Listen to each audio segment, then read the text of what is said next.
Welcome back to the Non-Traditional Veterinarian, and we have just wrapped up a wonderful series where I walk through my dog's results for functional tests. If this is the first episode you're watching on YouTube, the first episode you're listening on Spotify or Apple Podcasts, I'm so thankful that you're here. I'm Dr. Bamonte, a veterinarian of over a decade. And I don't know about you, have you heard the talk about the Clean 16 that came out recently? That's what I want to talk about today. Because if you know me and you've been here for longer than half of a second, you know my passion for nutrition. And while it doesn't always fix everything, it can be the center of your pet's health. And just recently, this report came out of the Clean 16 where it looked at a variety of dog foods. And I want to dive into it. And my opinion and thoughts on it may surprise you. So, have you ever looked at your pet's food at the front or maybe the label? Maybe you saw a commercial, maybe you saw an ad and you thought, okay, this has got to be safe because somebody is recommending it, or because it says limited ingredient, or it says organic, or it says grain free, or it says no fillers. Have you thought that? It's on a shelf. You grab it, click add to cart. It has a nutrition panel. Someone must be checking it, right? If it's on the shelf or it's online, clearly somebody is keeping an eye on this, right? Not always. What if the label told you only part of the story of what you're feeding your pet? Sometimes it's good. Sometimes there's more to the story. Because most pet food labels tell you about nutrients, the protein, the fat, the carbohydrates, maybe the vitamins, the ingredients, but they don't tell you about the contaminants. And that's a big part of this. So an organization called the Clean Label Project decided to look deeper. They analyzed 79 of the nation's top selling pet foods, dog foods, to see what traditional labels were representing and might be missing. And so they tested dry kibble, they did freeze dried, they did fresh, and they did frozen, like raw foods. In total, they ran over, and I'm looking at this, 11,000 lab tests looking for hidden contaminants like heavy metals, phthalates, acrylamide, and plastic residues. I don't know about you. I don't want to be eating those, and I sure as heck don't want my pet eating them either. And what they found was really interesting. Fresh and frozen dog foods consistently had much lower contaminant levels. I'm not saying zero, much lower. Some samples, and this was compared to dry food, in some cases, they found up to 21 times less lead and 20 times less mercury than dry dog food. So you may be thinking, well, what do you mean less? Shouldn't there be none? Yes, I agree. I hear you. I also don't want contaminants in my pet's food. And I think sometimes what we forget is depending on where these foods are sourced, some of this is just more naturally occurring. If this is fish, heavy metals in the ocean, if this is soil-based, if depending on the ingredients, what are these protein sources, the animal proteins in these recipes, what are they eating? If there's plants, what are they sprayed with?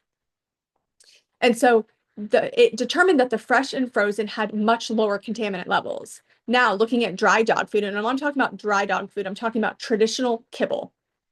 It had higher contaminant levels. Some samples showed, and I'm reading, 5.7 times more arsenic, 12.7 times more lead, and up to 24 times more acrylamide than fresh or frozen foods, right? I mean, we could really stop the episode right here, but we're not.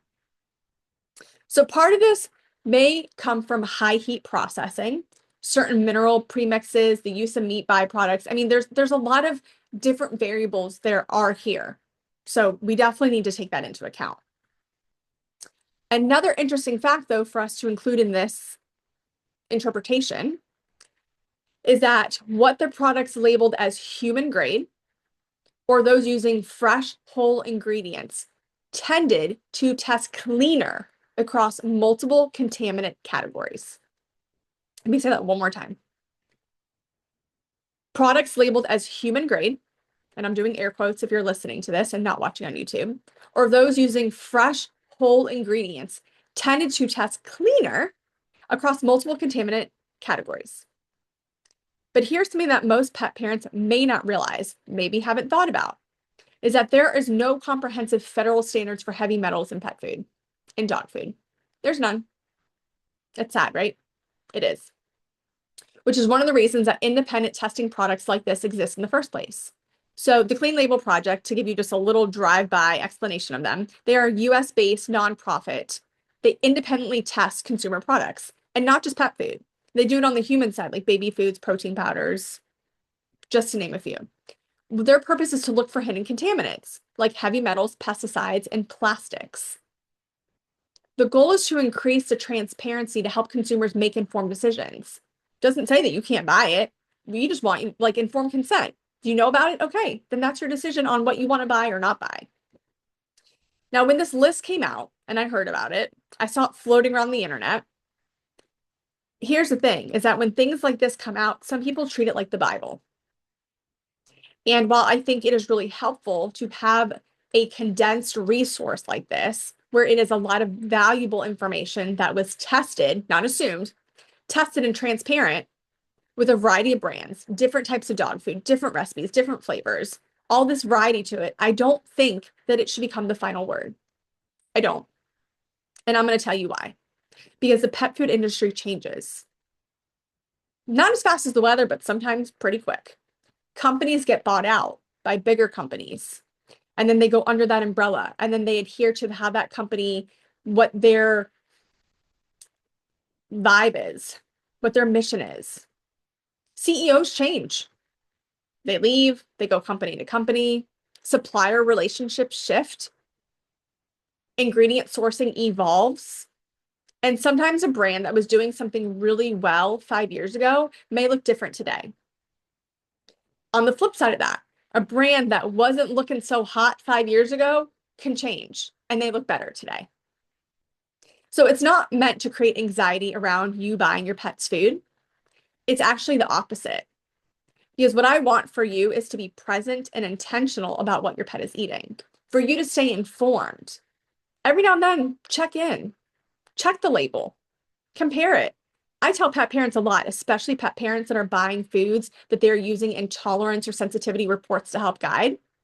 When they buy a food, if they're not making their food, or they're doing a combination of feeding, because it doesn't have to be all or nothing around here, you can cook your dog's food, that is balanced, and buy raw food, or buy gently cooked, or freeze-dried when you travel, or when you board them, or when they go to training. Is I always recommend take a picture of the ingredients, email it to yourself, maybe put the date on it. And maybe, depending on how often you buy it, every purchase, every other purchase, compare the ingredients, make sure nothing has changed. In fact, just this week, a fiber supplement I like recommending to my patients from a supplement company that I admire, that I take personal supplements for. My dog is on their veterinary line. They just made an addition or change to their ingredients in the fiber. And now they're adding a vegetable form, an ingredient from a vegetable into that supplement. I have pets that are intolerant to that vegetable. And so it's very easy to click, to put it on auto ship and have it just show up and think nothing of it. It's very easy to look at your past orders and just reorder again and to assume it's the same. I get it. Someone with food allergies, you've probably heard me talk about it. There are certain brands I like as my dairy-free replacements. You better believe, though, that every now and then I'm checking the ingredients. And it's not to say that, okay, is it still dairy-free, but are they still using the oils I like? Are they still minimal in the preservatives? What is it looking like? Because it's very easy to make the front of the package look sexier to distract you from what they're putting on the back that's changing that isn't quite as sexy. And so it's a reminder to stay present, stay intentional, check in, look at the ingredient list again, visit the company's website. Has their mission changed? See if anything's changed about sourcing, manufacturing, their philosophy. This could be good or could be less favorable. It's another reason I encourage the mindset is because food is just one piece of the puzzle. Now, It's a big piece. Maybe it's a corner piece, maybe it's a center. I'm not sure, but it is a big piece of the puzzle. Very, very important piece. Without it, you don't have the whole picture. And I've had a lot of patients that we change their nutrition and so much changes for their health in such positive ways. And sometimes there's still a little bit of room for improvement. And so functional wellness testing can also give us valuable insight into what's actually happening in your pet's body. What have they been exposed to? What are they dealing with? Are they not detoxing well? Are they overloaded with toxins?